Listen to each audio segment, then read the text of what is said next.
Hi hello guys. So இன்னைக்கு இந்த வீடியோல 12th ஸ்டாண்டர்ட் பிசிக்ஸோட இம்பார்ட்டன்ட் பாயிண்ட்ஸ் ஃபுல்லா பார்க்கலாம் சரிங்களா. ஸோ ஹாஃப் இயர்லி எக்ஸாமுக்கு ஓகே தான், போர்டு எக்ஸாமுக்கு ஓகேவா சரியா. இந்த கொஸ்டின்ஸ் மட்டும் ஃபுல்லா தரவா படிச்சு செம்மையா ஸ்கோர் பண்ணிடலாம். So first 5 marks 3 marks 2 marks எல்லாமே லெசன் வைஸ் ஃபுல்லா கம்ப்ளீட்டா பார்க்கலாம் சரிங்களா. ஸோ ஃபர்ஸ்ட் லெசன் பொறுத்த வரைக்கும் உங்களுக்கு தெரியும் இல்லையா, நம்ம derivations axial line, equatorial plane and காஸ்லா பொறுத்த வரைக்கும் 2 அப்ளிகேஷன்ஸ் இருக்கு இல்லையா, infinite plane sheet and spherical shells, இதெல்லாம் ஃபுல்லா படிச்சாலே போதும் ஓகேவா. இங்க ஒரு 6 கொஸ்டின்ஸ் கொடுத்துருக்கேன் அண்ட் வேண்டிக் ஆஃப் ஜெண்டர் கண்டிப்பா மறக்காம பாத்துக்கோங்க.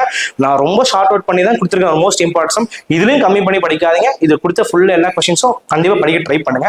படிச்சீங்களே செம்மையா ஸ்கோர் பண்ணலாம், சென்டமே ஸ்கோர் பண்றதுக்கான சான்ஸ் ஜாஸ்தியா இருக்கு சரிங்களா. ஸோ கீழே வந்து பாத்தீங்கன்னா 2 மார்க்ஸ்ல பார்த்த வரைக்கும் ஒரு லெசன்ல பார்த்தா 30 கொஸ்டின்ஸ் பக்கம் 2 மார்க்ஸே இருக்கு.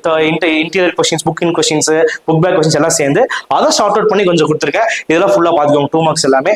நெக்ஸ்ட் 3 மார்க்ஸ் பொறுத்த வரைக்கும் பாத்தீங்கன்னா சின்ன சின்ன டெரிவேஷன்ஸ் லைக் டார்க்கோட டெரிவேஷன்ஸ் ஃபுல்லா பார்க்கணும். ஸோ இங்க டார்க் எக்ஸ்பீரியன்ஸ் பை டைபோல், இந்த டெரிவேஷன் கண்டிப்பா பாருங்க. So and expression for potential energy அது பாருங்க. பேரலல் பிளேட் கெப்பாசிட்டர்ஸ் அந்த சம்ஸ் பாருங்க. Next capacitance, energy storing capacity, இதெல்லாம் வந்து லெசன் 1ல ரொம்ப இம்பார்ட்டன்ட் கொஸ்டின்ஸ் ஓகேங்களா.